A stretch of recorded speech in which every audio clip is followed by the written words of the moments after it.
Ladies and gentlemen, this is the 12th and final round. Right hand, Golovkin steps in and down he goes again. Unbelievable. Mayweather makes him pay. What a rookie mistake. A sensational left hook by De La Hoya. It's facts. I'm the best. You know what I mean? Sometimes I don't want to believe it myself, but it's the truth. I'm the best. I'm going to show you how great I am. From Southern California, this is the Last Round Podcast. Welcome back to this week's episode of the Last Round Podcast. Thank you again for joining us. No guest for this episode.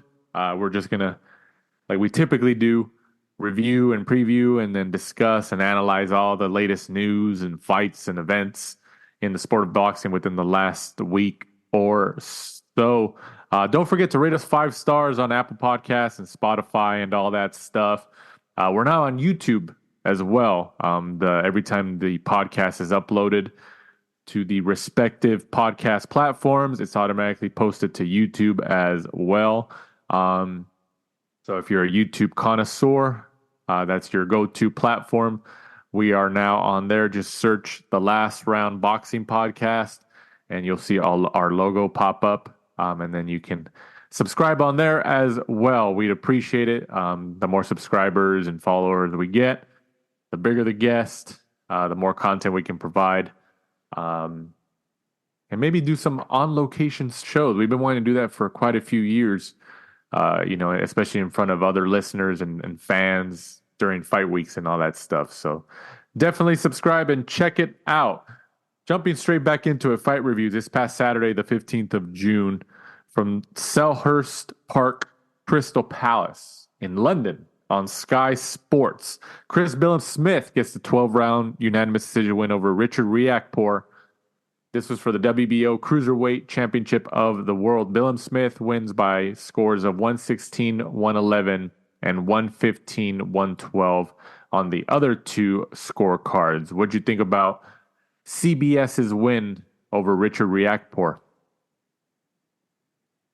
Going into it, I actually thought that Chris Billam-Smith would get hit too much and we would see Richard Riakporhe probably losing on the cards but come out with a knockout just due to Billam-Smith's kind of lack of head movement. But he went in there with a good game plan, and I think we can all kind of agree now you don't want to really ever back against a Shane McGuigan fighter.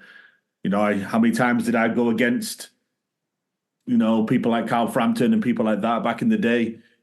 But he's just, he knows what he's doing. He's definitely one of the best trainers in the UK, if not the world, I would have said.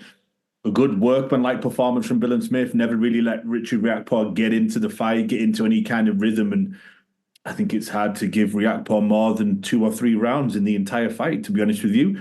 Wasn't the best fight to watch. One of those kind of performances from Billam-Smith where it's more just stick to the game plan, come out with the W, more than, kind of show off and please the fans. So this was the second matchup between these two, right?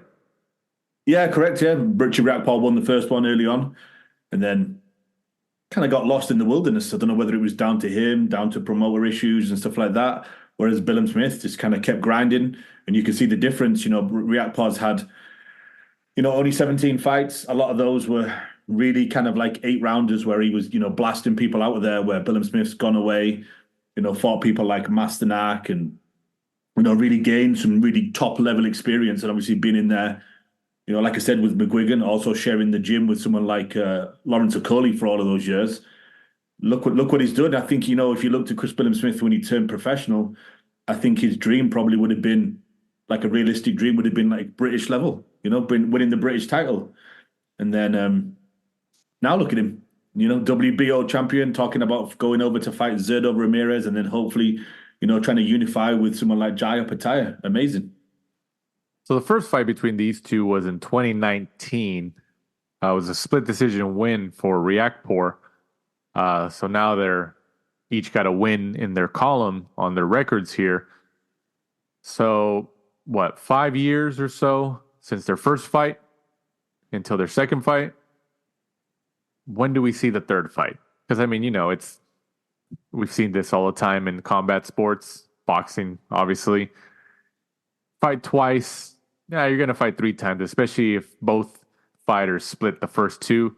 let's do a grudge match for the third one. So how long before we see a third matchup between Billam-Smith and Riakporhe? What do you think? Another 5 years? It's funny you say that. I was thinking that before we started the podcast, is no one really called for it.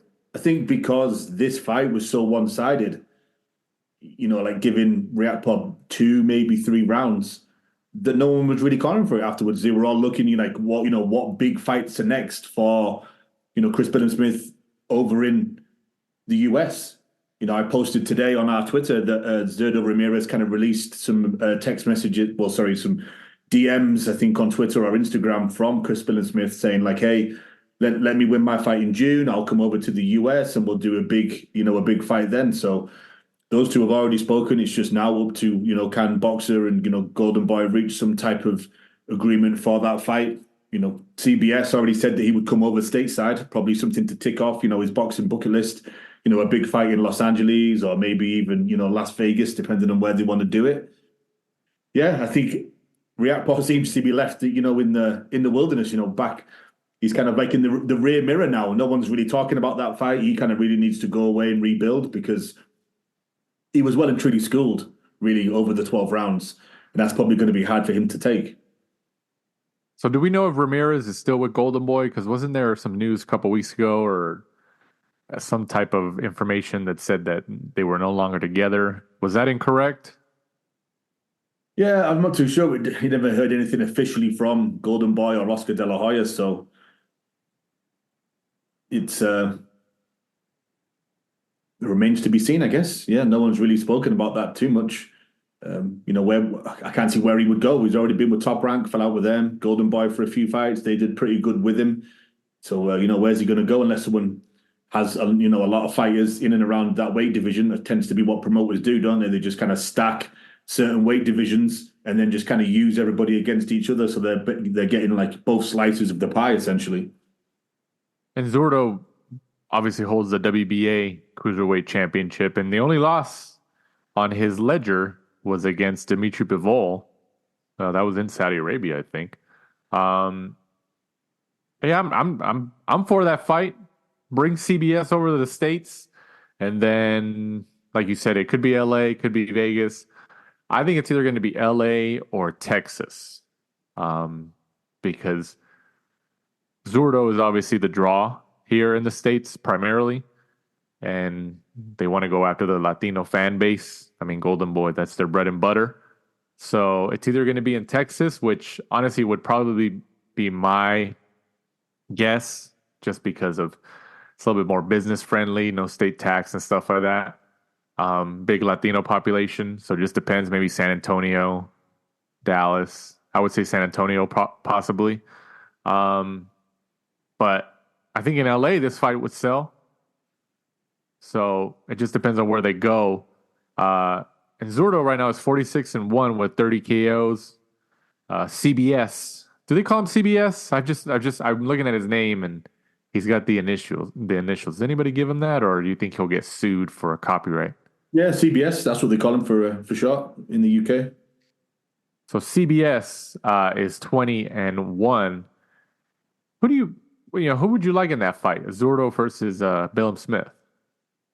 Zurdo's so hit and miss. At times I watch him and I think he just kind of wins because he's a little bit of a weight bully. Especially at the lower weight divisions. He's kind of just. He would get in and he'd be like 20 pounds heavier than his opponents and stuff like that. And like I just said, I honestly think I have to stop going against, CBS with Shane McGuigan. His game plan seems so well put together. And I think Chris Billam-Smith, he said in interviews that he cannot afford to cut corners because he's not talented enough. He said in an interview, like he can't drink alcohol because he hasn't got the talent to be able to do stuff like that away from the ring, away from training camp. He has to give, like 110% constantly. I kind of just love that attitude. And I think Billam-Smith might do it. I think just the mentality that he has, the personality that he has, I think he would just give like 110%, where at times I think Zurdo, with the amount of times he's missed weight and, falling out of fights and, kind of being inactive, I think CBS maybe is just a little bit more professional. And then also on the card, Jack Massey gets the 12-round unanimous decision win over Isaac Chamberlain by scores of 116-112 and 115-113 twice. This was for the Commonwealth and EBU European Cruiserweight titles. And then also Ben Whitaker remains undefeated at 8-0 with the 10-round unanimous decision win over Ewart. Oh man, that's a hard one. This whole thing is a hard one. EEA, that's the initials. Ezra Aryanka. Man, that's a tough one. That's a mouthful, definitely. This was for the vacant IBF International Light Heavyweight Championship. So pretty big in terms of pretty big card in terms of the higher weight classes here. Cruiserweights, light heavyweight. So there's some big guys on this card that was there in London on Sky Sports. And then also this past weekend, probably obviously the fight event of the weekend from the MGM Grand Garden Arena in Las Vegas, Nevada on Amazon Prime pay-per-view, their second event with PBC and Al Heyman. Gervonta Tank Davis remains undefeated at 30-0 with an 8th-round knockout victory over Frank Martin, who takes the first loss of his career. He is now 18-1, and this was for the WBA Lightweight Championship of the World. Was this the regular lightweight championship? Super?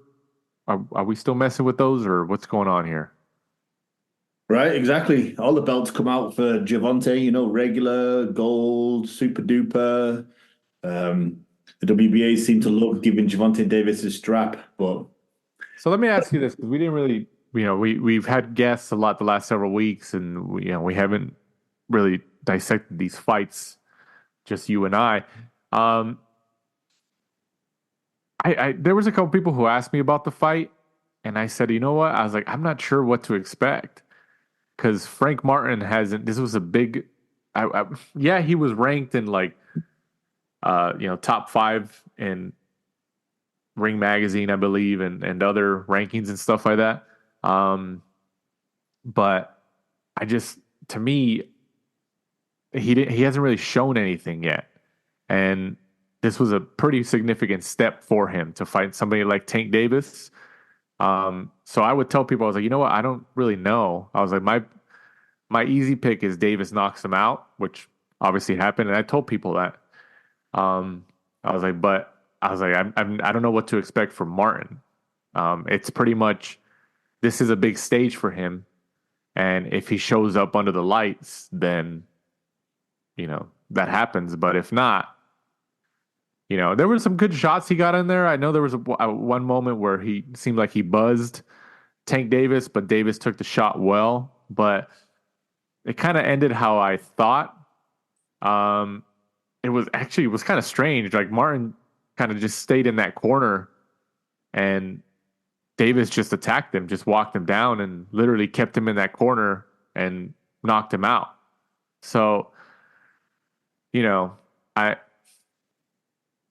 I mean, Davis is, he could fight, man. He's got, he passes the eye test, but they don't want him to fight anybody across the street. I think now that he's going to have to, especially if they want to keep the PBC wants to keep this relationship with Amazon going forward. Just like with Canelo was able, they forced the hand and they had to go Munguia and make a cross promotional fight there. I mean, who else is left for Davis? Besides, before answering that question, what did you think about the fight? I thought Frank Martin started well, but like you said, going into the fight, he'd never really thought anybody of note. He'd had, a bit of a padded record. People seem to overrate him. And then Gervonta Davis just did his usual, kind of waited the first couple of rounds to see what he had. And then you just took over. And I think he even said himself beforehand that, didn't Gervonta Davis predict an 8th-round knockout, which is essentially what happened. Well, not essentially, literally what happened that night. And I think looking at Gervonta Davis, though, it's kind of the similar thing. It's like, we all love him, and he gets in the ring, and every time he fights, we're kind of reminded of how good he is. But who's his best win? Leo Santa Cruz, maybe? Like, he's had a lot of vacant belts, lost a lot of titles. Pedraza, maybe? I mean, if you... how about... Is Ryan Garcia now, after Ryan defeating Devin Haney, how does that win look to you? No, you might be right. Because if you think about... But you also got to think there was a rehydration clause, stuff like that. If you want to take into those points, some people might say like, oh, those don't matter. But there's people out there who take those points into account. Ryan looked a lot different fighting Devin Haney at 140 than he did at fighting 135 against Gervonta Davis with a rehydration clause. Oh, 100%. If you look at the pictures, you can just tell by looking at, his face, how gaunt he looks and stuff like that due to the rehydration clause. But like you said, if you're looking at it now from what Ryan's done since then, beating someone like Devin Haney, who everybody was high on, all of the boxing media were talking about what Devin had done and, what he's going to do in the future. And Ryan essentially made pretty easy work of him, really.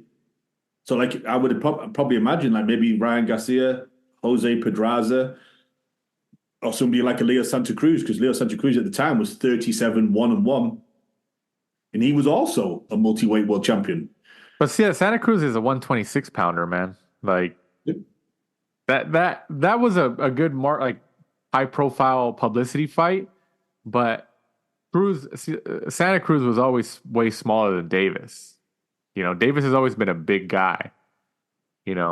I thought it was going to be, fun while it lasted because Leo Santa Cruz is Mexican. He's got the Mexican style, but he was always the type of guy he was pulled up from 126, and Davis was just, he's a big guy. So, I mean, is it Ryan? Is Ryan his best win? Is it Pedraza? I mean, the thing is that the guy can fight. The guy can fight. He just, he's the moneymaker for PBC. He's been the consistent moneymaker for PBC. I mean, Spence is still there and all that stuff. And Wilder's been fighting on DAZN, Saudi Arabia, and, let's see where he goes. But Tank Davis has been the consistent draw at PBC for a couple years now. And, you want, just like any promoter, you want to try to keep that draw as consistent and as give it longevity as much as you can. So, we can make these in-house fights and keep, every promoter does that. But, it's going to get to the point where, just like I talked about with Canelo a couple minutes ago, there was reports that Canelo and Charlo were going to fight. Obviously the Canelo has an agreement with Al Heyman, and, just like when he was with Eddie Hearn and these other guys, you fight these guys that are associated with that specific promoter or advisor. And there was rumblings that he was going to fight the other Charlo and another guy and within the PBC stable. And then it just didn't work out. And then Munguia's name popped up because it's like, oh, okay. They only made the Munguia fight because they needed to prove to Amazon that there was viability in this agreement with PBC. You can't tell me that if they were still with Showtime, that fight would have been made. It could have been. Canelo's the one that calls the shots, but let me ask you this. How, in the next fight for Tank Davis, how likely is it that they're backed into a corner where they're going to have to reach out to somebody who's with another promoter and another broadcaster and have them come and fight Tank Davis on their platform, whether it's Amazon or somebody else, because there's no viable opponents left for them to. There's no more Frank Martins. 100%. If you look at the rankings, the people really who are in and around him that he should be fighting, people like Shakur Stevenson, Lomachenko, William Zepeda, Raymond Murataya, Denis Baranchek, Emmanuel Navarrete. That's the top 7 right there. Yeah. He's fought none of them. Right. I mean, like, it just, I remember, I forgot which fight it was, but I remember it might have been the Ryan fight. I don't even know, but I remember Tank Davis was talking about in the post-fight press conference, like somebody asked him about like a fight in his next fight or something, and then Davis was just like, well, if the fans want it, and then he paused, and then he laughed, and he was like, no, I don't. He said something along the lines of, no, I don't really care what the fans want. It was something along those lines. Like he started to say, well, if the fans want the fight, then we'll do it. But then he paused in the middle of his sentence and retracted it, kind of saying like, I don't really care. You know, like I'm gonna do what I want. Which, you know, he can. I mean, all these fighters, Canelo does what he wants, stuff like that. But I think that you still, even though these big A-side fighters are the stars and they are bringing their respective fan bases and, you know, doing good numbers at the gate,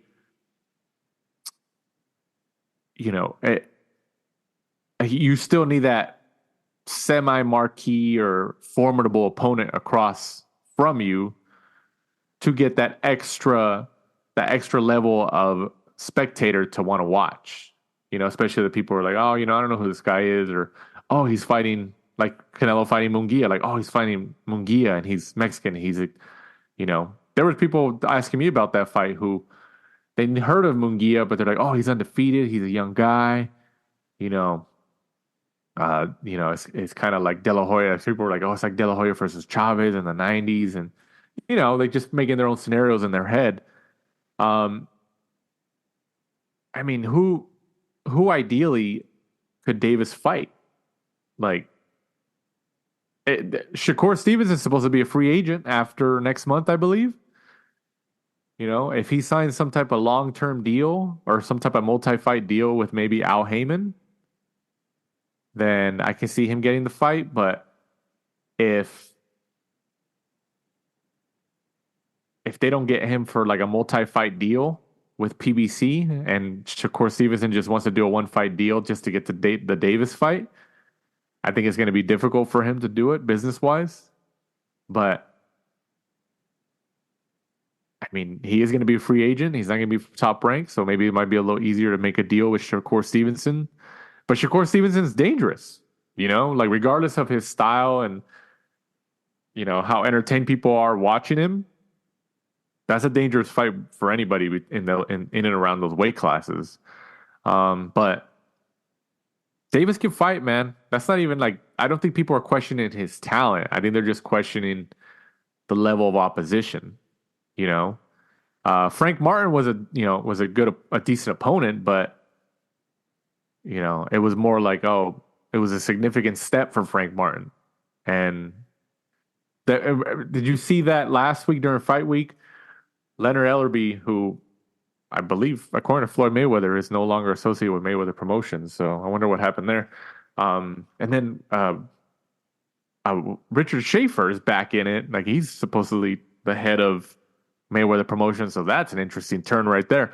But Ellerby said in the fight week last week, when he was talking about Frank Martin as an opponent, he said something along the lines of, well, Frank Martin turned pro in 2017. He's like, you know, Gervonta Davis was already world champion in 2017. Like, him saying that right there to people, whoever's watching it, be like, oh, then why should we watch this fight then? You're pretty much saying like, oh, this guy's not on the level. You're saying that, oh, you know, his guy turned pro when Davis was already world champion. And I go, oh, okay, so he's not a formidable opponent?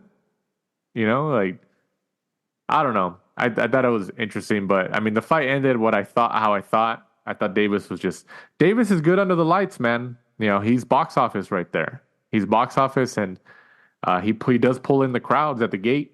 You know, and a lot of athletes, a lot of artists like him and stuff, and they show up and they talk about him. So he is a star in that regard, and he's proven himself to, you know, to show up under the bright lights of Las Vegas and other big cities. So sometimes that's not sometimes, but a lot of times that's a fight in and of itself. So maybe it didn't work out for Frank Martin under the lights like that. What do you think of the rumors that Frank Martin's fired Derek James, same as Errol Spence, same as Anthony Joshua? Looks like he returned to the UK with Ben Davidson. I mean, I don't think that was a. Errol Spence was there. He was on the stage, like involved during the whole fight week. He was there. He was next to Derek James, and they're suing each other in the city of Dallas, in Dallas, Texas. So, obviously, like, oh, maybe you guys don't hate each other that much, or the tension between you guys isn't that strong where you're standing next to them, next to the guy that you're suing, or you're, vice versa.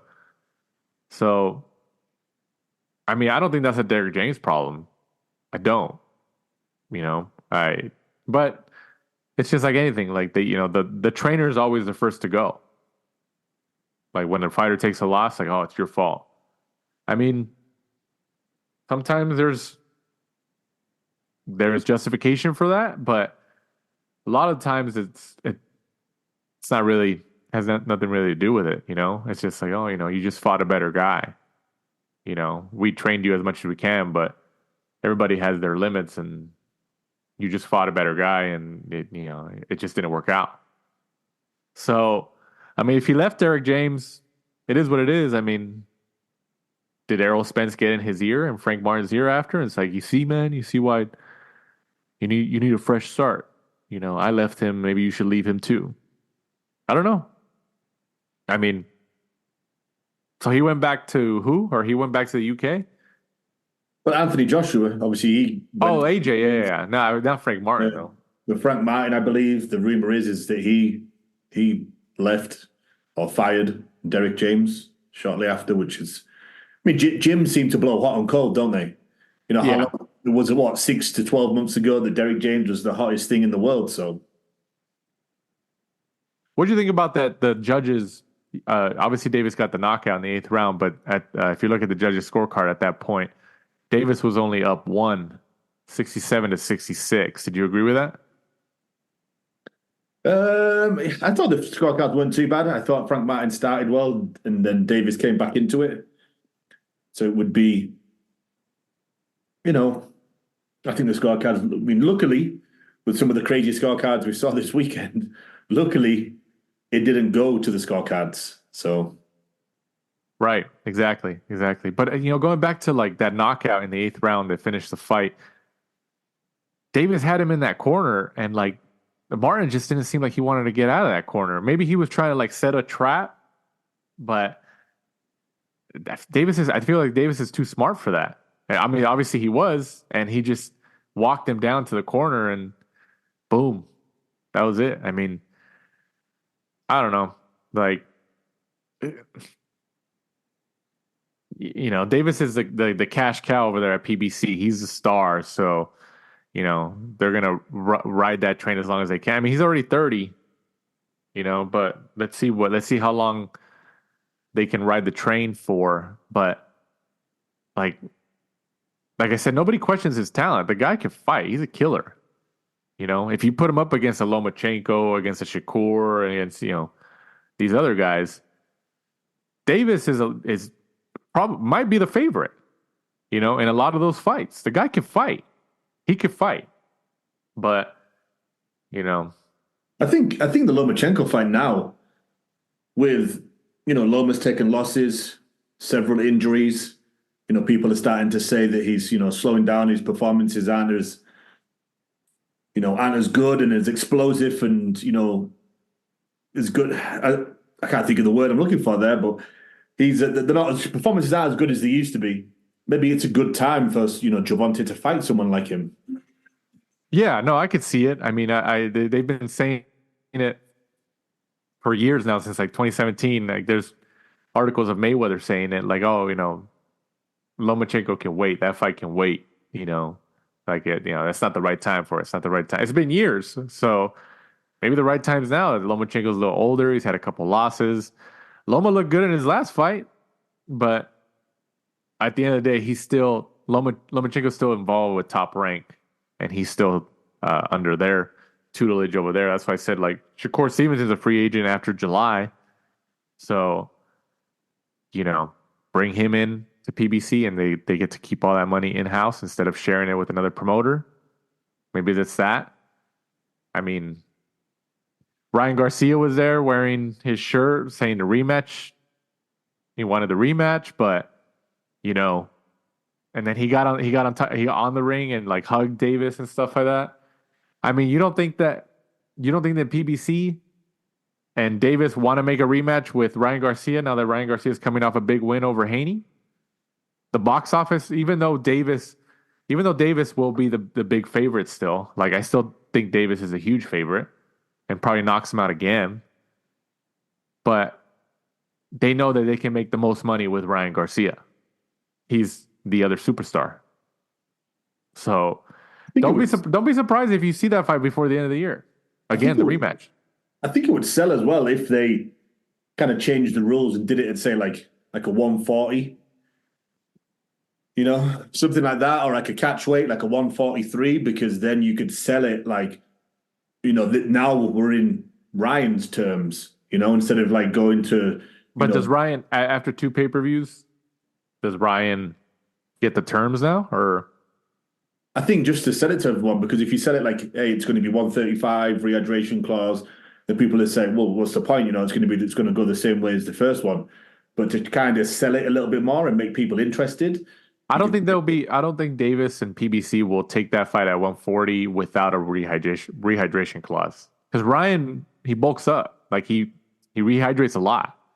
So, and Davis, he's a smaller guy, and they're gonna want to keep that advantage as even as possible. So I can see them saying, look, like, we're open to that, but you can't rehydrate another 20 something pounds on fight night. So I could, as long as they get a rehydration clause or something along those lines, I can see Davis considering a 140. I mean, Ryan Garcia is the money fight. Him and Davis, Ryan and Davis are the money guys in boxing in and around those weight classes now. And if you want to believe the pay-per-view numbers that have been thrown out there over the years and stuff, if Ryan did perform well, him and Davis supposedly did pretty well, close to 1 million, in reported numbers. And then his fight against Haney also supposedly did really pretty decent, over 500,000 reportedly. In those 2 fights, he probably, how many buys did he do in those 2 fights if you put them together in comparison to all the fights that Davis has done on pay-per-view? Like, is it close? Is, if you measure the social attention, I mean, Davis and Ryan will fight again, and I wouldn't be surprised if they try to fight by the end of the year. And Ryan Garcia will force Golden Boy to make that fight again because it's such a huge payday.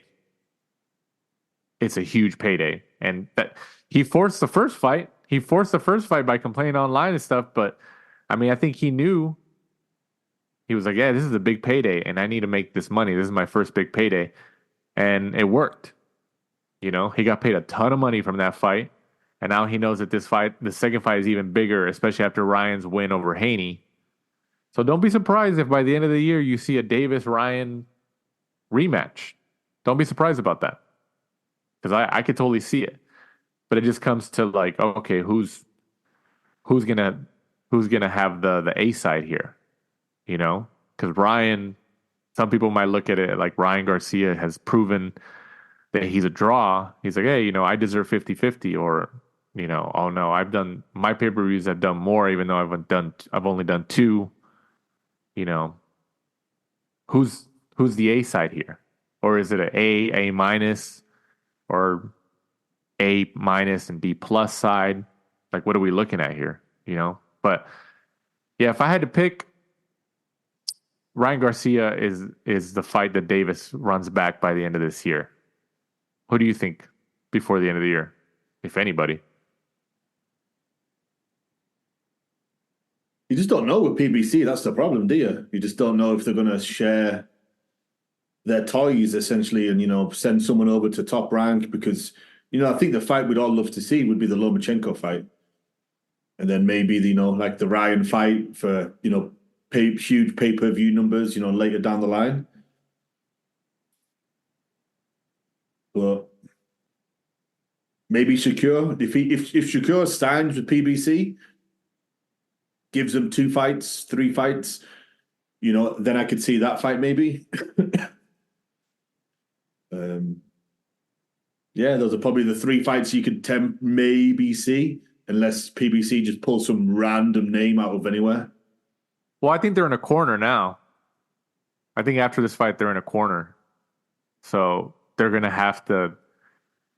I mean, who else is there? Unless they... Shakur's there. He's a free agent. He's probably the ideal target, but Shakur's also a dangerous fight. That's a dangerous fight. So they might sign Shakur and say, hey, look, your first fight is going to be like a filler fight, in your agreement here. We'll put you against whoever to introduce you to the PBC audience. And then your second fight will be against Tank Davis.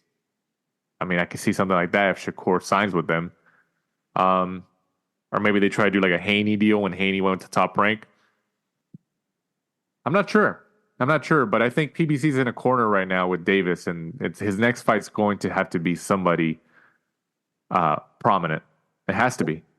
Isaac Cruz rematch. We still haven't seen that. Oh, that's right. I forgot about that. Oh, you know what? I think Cruz might be next. The only one that could elevate Cruz... Well, no, yeah. The only one that would supersede Cruz is Ryan. Because Davis is still a huge favorite over Ryan. And PBC and everybody involved will make a ton of money off of it. And Isaac Cruz, WBA super lightweight title fight against Jose Valenzuela, August the 3rd. So if he comes through that, we could maybe see him and Gervonta Davis. Like November or something, December? Yeah, no, I can totally see that. Yeah, like I said, the only one that would supersede Isaac Cruz is Ryan Garcia because of the attention, the popularity. And, I mean, look at it this way. I'm sure there's a lot of people out there, even within PBC, who know that Davis's fight against Ryan Garcia, even in a rematch, would be a lot easier for Davis to win than in a rematch with Isaac Cruz. Cruz is going to be the tougher opponent overall. Ryan Garcia is the popular fighter, the marquee fighter, the one that's going to get the most eyeballs and most money. Yes. But Davis will still be the favorite. Just like he was in the first one. So that Ryan Garcia is the only one that supersedes Isaac Cruz. But if Ryan isn't an option or it doesn't work out, then you're right. I see PBC going with Davis Cruz rematch.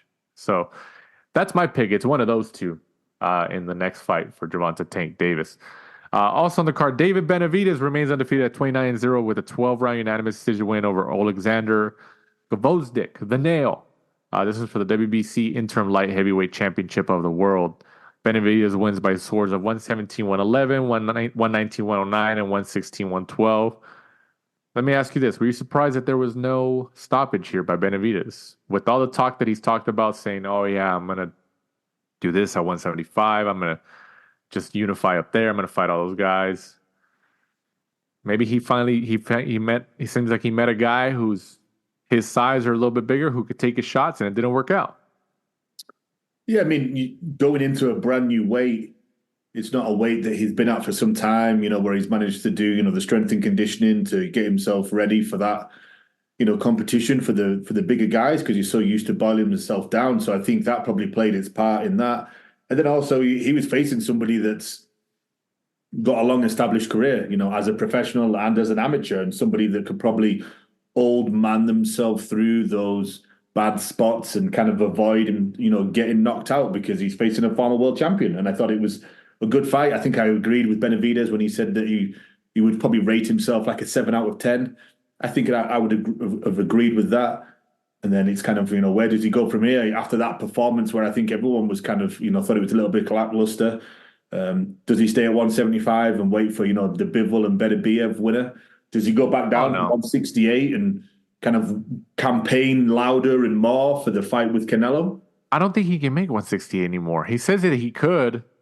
I mean, he says that he could, and he's like, I can still make it easily, but I just don't see it. He's a big guy, man. Yeah, he's a big guy, and I just don't see it. He would have to really, really, throw everything he has at it to make 168 still. But yeah, I think Benavidez is still a dangerous fighter. But if you think about it, in this regard, him fighting the way that he did this past weekend and fighting to a decision against somebody like the Nail, where he didn't get him out of there, he didn't, he was able to take his shots and all that. In a way, it kind of helps his case to get the Canelo fight, because Canelo might look at it like, oh, look, like he's not as dangerous as people make it seem. Like Canelo went up there and he fought, he knocked out Sergey Kovalev. He lost to Dmitry Bivol, but Canelo didn't get knocked out. That was a tough fight. That was a really tough fight. So in a way, this could work for Benavidez, where Canelo's like, oh, see, this guy's not that scary. Maybe I should take the fight, and then I'll beat him. So all this criticism that Benavidez might be getting from fans and people in boxing media, I know he said like before, like, oh, yeah, he's like, I'll just go to 175. I'll take over there. And now after this fight, he's like, oh no, he's like, I'll go down to 168 and this and that. It could work in his favor because Canelo might be enticed to fight him now. What do you think? No, 100%. I think we saw that or heard rumors of that when Usyk went to heavyweight. He had those, lackluster performances, and he claims, or his team claimed, that it was kind of like on purpose to draw, Anthony Joshua out into fighting him, thinking that, he was going to be too small and, not agile enough and stuff like that, and that worked. So, this performance against the Nail, not saying that Benavidez did this on purpose, but like you said, it may be something that Canelo looks at and says, like, you know what, like, I can actually beat this guy. Like, he's not as, unstoppable and as much of a juggernaut than we thought. And that's what we were thinking, obviously, going into the fight. I kind of said that, like, how's he going to look against fighters pretty much the same size as him? Because before, I think he used to win so much because he would kind of like boil himself down and rehydrate and just kind of club people to death because he was so much taller, so much bigger, so much stronger.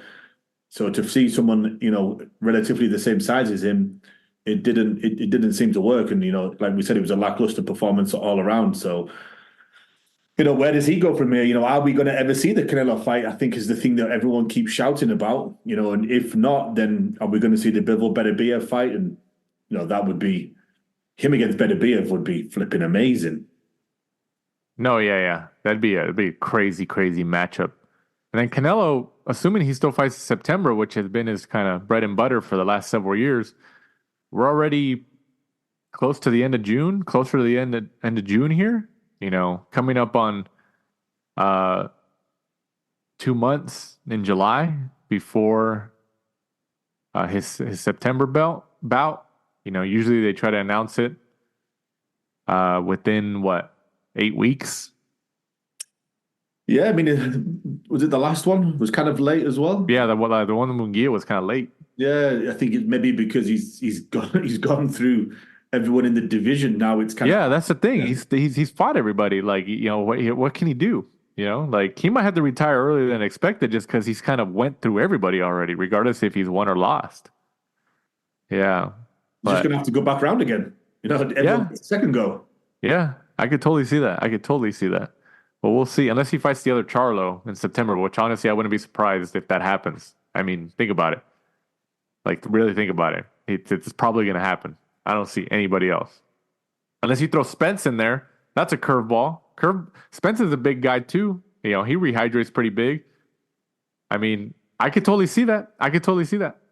Because it's not going to be Crawford, because Crawford fights August 3rd. So right. he's going to turn around and fight in September. Yeah.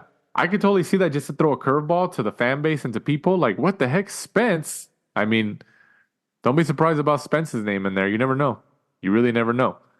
Also on the card, Alberto Puello remains undefeated at 23-0 with a split decision win over Gary Antuanne Russell, who takes the first professional loss of his career. This was for the WBC Interim Super Lightweight Championship. And then Carlos Adames gets the 24th win of his career with a 12-round unanimous decision win over Terrell Gausha.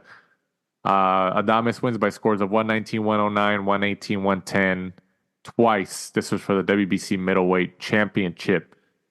And then also this past weekend from the country of Puerto Rico on DAZN, Liam Paro gets probably the most significant upset of the weekend. A very, very actually significant upset as he gets the 12-round unanimous decision win over Subriel Matias for the IBF Super Lightweight Championship of the World. This was Matias's debut under DAZN and the Matchroom Boxing stable. How surprised are we here? Yeah, I was surprised. But then when you look back at it in hindsight, which is obviously a wonderful thing, right?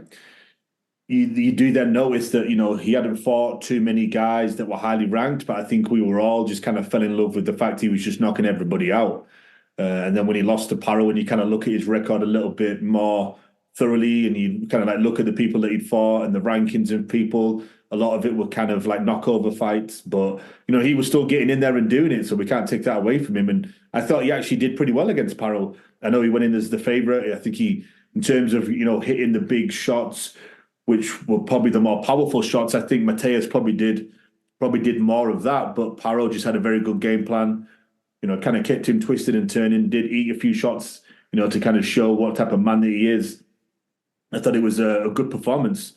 Great performance from him, and you wonder why there's going to be no like rematch, which is the usual thing that we get stuck with, because we're already talking about Paro going back to Australia and fighting someone like a Jack Catterall, which obviously is another DAZN matchroom guy, and I think Jack Catterall was probably getting a little bit annoyed with not being able to get those big fights with Eddie. So that would be a good fight, an interesting fight, good clash of styles, to be honest with you, that with Paro and Jack Catterall. So it would be interesting to see how that one goes if it's actually made. But Paro was again another Australian dude. They come in, you have Tim Tszyu kind of like is in there, he gets defeated, boom. Perfect timing really for Liam Paro to kind of hit the scenes. Everyone can kind of like jump on that bandwagon now.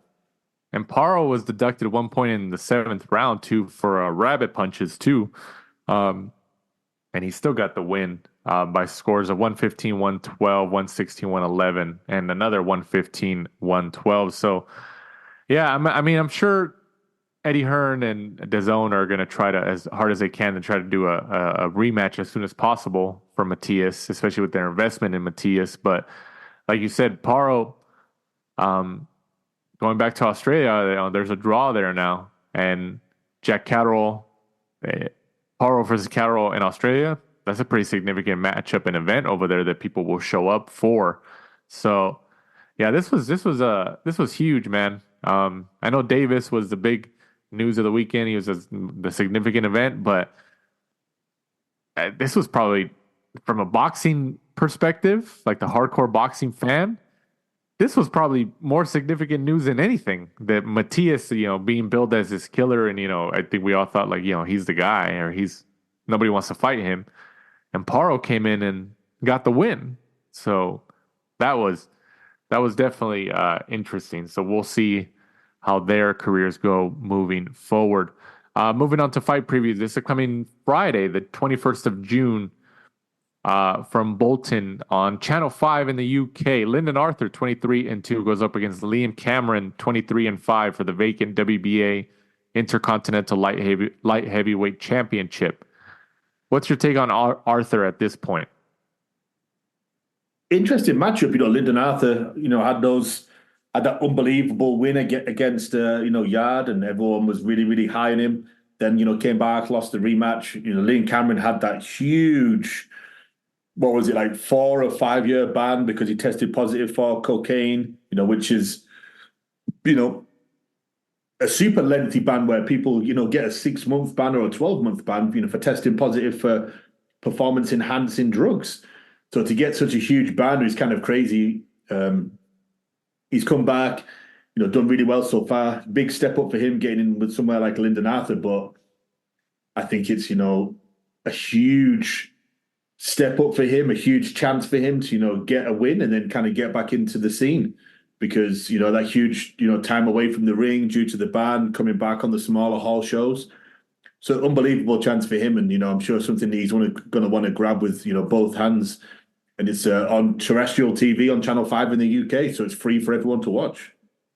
Free boxing for all. And from Las Vegas, also on Friday on ESPN, Rafael Espinoza, 24-0, goes up against Sergio Chirino Sanchez, 22-1 for the WBO Featherweight Championship. Is this a top rank card? Yeah, top rank card from the new Fontainebleau Hotel in Las Vegas on ESPN. Right. Good fight. Regular is ESPN or ESPN Plus? I think it's one of those that's on both, where the card is on ESPN Plus, then the main event, I think, is on both. Gotcha. Also, this upcoming Saturday, the 22nd of June, from the Resorts World Arena in Birmingham. Oh, they have a arena over there for Resorts World? Yeah, I'm assuming it must be the same company where they have like the hotel. Yeah, because it's the exact same name as the one we have in Vegas. So, oh, that's interesting. On DAZN, Tyler Denny, 18-2-3, goes up against Felix Cash, 16-0, undefeated for the EBU European Middleweight Championship. What do you think about this matchup? Really good domestic clash. Tyler Denny's obviously been in there, a few draws, few losses. Felix Cash just, I think he's now come out and said that he was going through a lot of different things, in his life. He was drinking a lot. That was why he was, pulling out of so many fights. But, if there's still something there, I used to be super high on Cash. I think he was, very, very similar to like Billy Joe Saunders, just like super good boxing IQ, very skillful on the inside, good defense. Someone that he was, very stylish to watch inside of the ring. But he hasn't really turned that into any big wins yet. If you look at him, 16-0, been around the professional, scene for many, many years, but he's still fighting at like British European level. So I think now is the time really that he needs to kind of like kick on. And I think I'm going to go for Felix Cash as long as his home life and everything away from the, the boxing world is, good. I think he should get the victory and then hopefully kick on, this year and next year. News and notes section of this week's episode. Actually, I'm sorry. There's one more fight on there. Lewis Crocker, 19-0, goes up against Kona Walker. Look at those names together. 13-2-1. That's also from the Resorts World Arena on DAZN this upcoming Saturday. News and notes section of this week's episode of the Last Round Podcast. Jaron Boots Ennis will now defend his IBF welterweight title against David Avanesian on July 13th in Philadelphia, Pennsylvania. Avanesian, 34-1 with 18 KO, steps in to replace Cody Crowley, who had to withdraw within the last weeks or so after he was not medically cleared following eye surgery back in November of last year.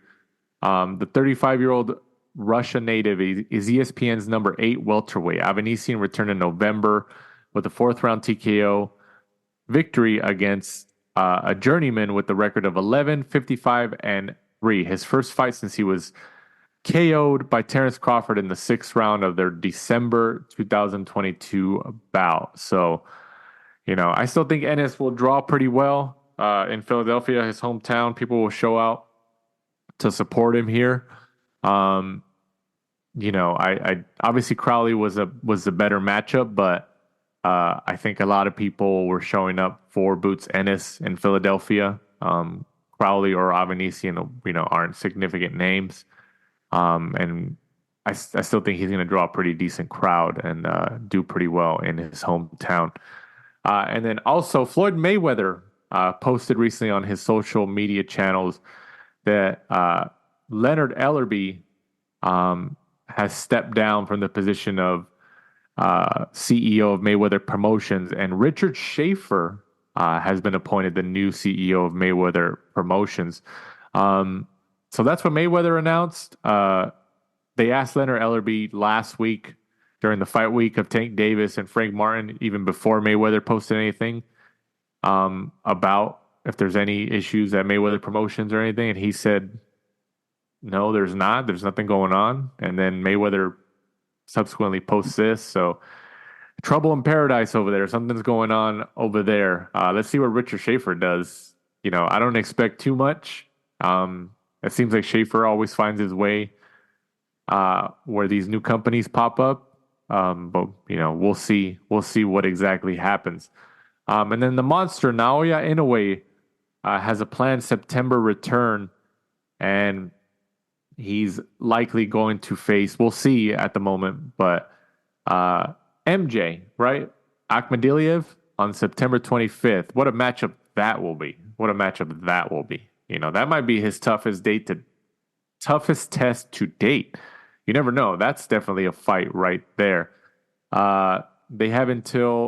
Both fighters have until July 14th, about mid-July, to come to terms and conditions in order to avoid a purse bid. So I see that fight happening. Inoue's literally fought everybody, so I don't see him avoiding this fight. And what do you call it? Not train wreck, but what a clash of fighting styles that would be. That's going to be exciting to watch if it happens. And then also next week on the 29th of June, Juan Francisco Estrada and Jesse Bam Rodriguez for the WBC Flyweight Championship of the world from Phoenix, Arizona. We'll obviously touch on that on next week's show. And then also Teofimo Lopez versus Steve Claggett for the WBO Super Lightweight Championship of the world from Miami, Florida. So summer starting over here in the United States, especially here in California. And so the dates are picking up and getting hot here in the sport of boxing. So for once again, guys, we appreciate you guys listening to this week's episode of the Last Round Boxing Podcast. Don't forget to rate us 5 stars on Apple Podcasts and Spotify. And we are now on YouTube, as I mentioned at the beginning of the episode. Just search the Last Round Boxing Podcast in YouTube. You'll see our logo pop up. So every time we upload each episode, it'll automatically be posted on there. If you're a YouTube connoisseur, your episodes are now on there, especially if you have the YouTube Premium. You don't have commercials over there. So, or at least the YouTube commercials. And what else? What else am I missing? Anything else that we haven't touched on? I mean, we haven't done one of these solo shows together in a while. Am I missing anything? Well, I don't think so. No, right? I think you hit it all. So far, so good. And go ahead, Mike, like we usually do at the end of each episode, let them know where they can find us and follow us. At The Last Round 12 on Twitter and Instagram. And be sure to join us next week. We'll be previewing the big Estrada, Jesse Bam Rodriguez, and Teofimo Lopez against Steve Claggett fights. Got some good fights coming up in the next couple weeks or so. So for my co-host, Michael Shepard, I'm Danny Z. This is The Last Round. Thanks for supporting and listening to the show. Follow us at The Last Round 12 on social media. Rate, review, and subscribe. This is The Last Round Podcast.